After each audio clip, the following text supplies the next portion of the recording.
Yes, people, welcome back to the channel and welcome back to Yash Talk. So we're back with the three things that we learned from the Arsenal games, and today is the three things that we learned from Arsenal 2 Wolves nil. So if you are new around here or if you've been here for a while, make sure you are hitting a like on the video. If you are new here, however, make sure you are subscribing to this channel and turning on notifications so you do get notified every time I make a video like this. Now, we're back with the first game of the season. That's done and dusted.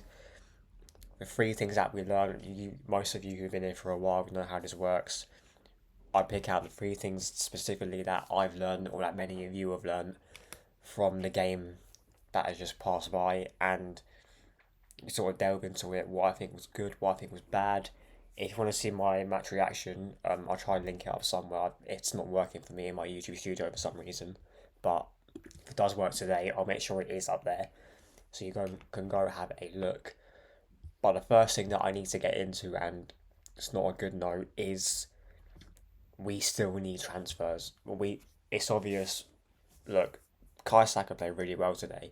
He can't do that for the season. We saw that last season. He wasn't that great, and I think taking him off as soon as he scored, or quite soon after, was definitely the right decision because we play most of his time in the Arsenal first team.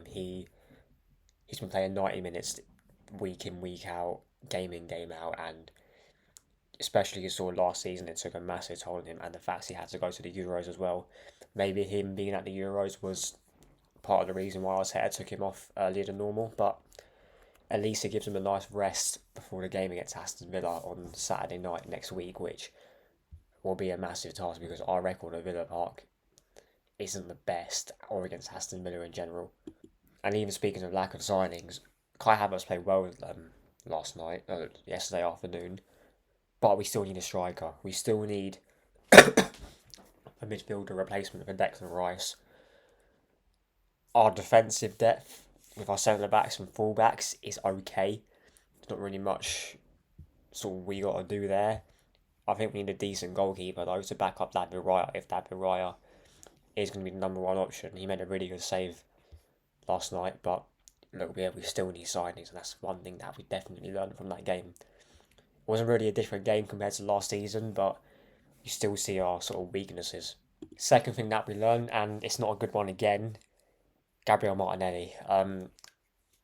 When this guy was coming through at Arsenal and starts to get minutes in the first team, I was a massive fan of this guy. Scoring all types of goals under Unai Emery.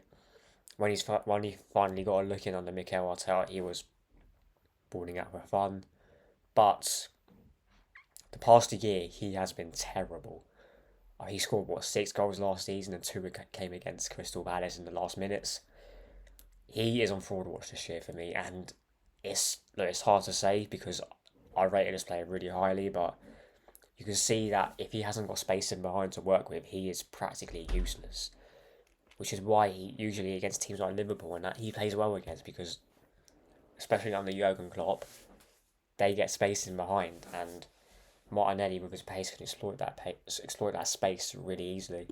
But yeah, he's a player to look out to last season because if he has a season and mirror image to last, he might have to go, and we might regret selling Emil Smith Rowe to Fulham. And the last thing that we learned is Jurrien Timber looks decent. When he came on in the second half, he's barely played any Premier League. I think he's played a grand total of 1 hour of Premier League football in his whole Arsenal career because he played the first game of last season and the last game of last season for what I can remember.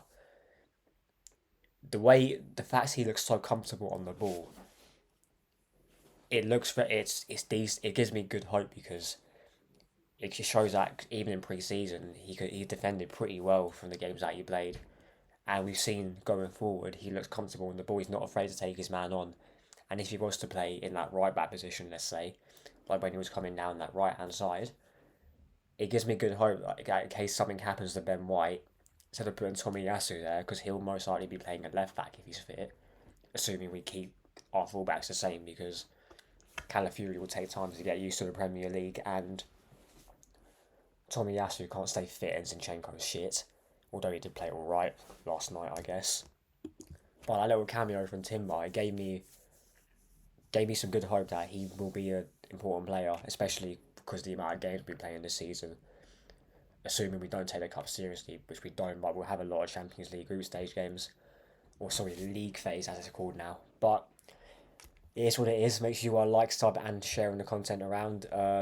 I'll be covering just YouTube shorts for the other games coming up, especially Chelsea v Man City, which is today actually at 4:30. So that'll be an interesting game because Man City are without Rodri, and we saw their record last season when he wasn't there. It wasn't great, but I'm looking forward to that game. So yeah, like, sub, and share the content around, and I'll see you a lot in a bit.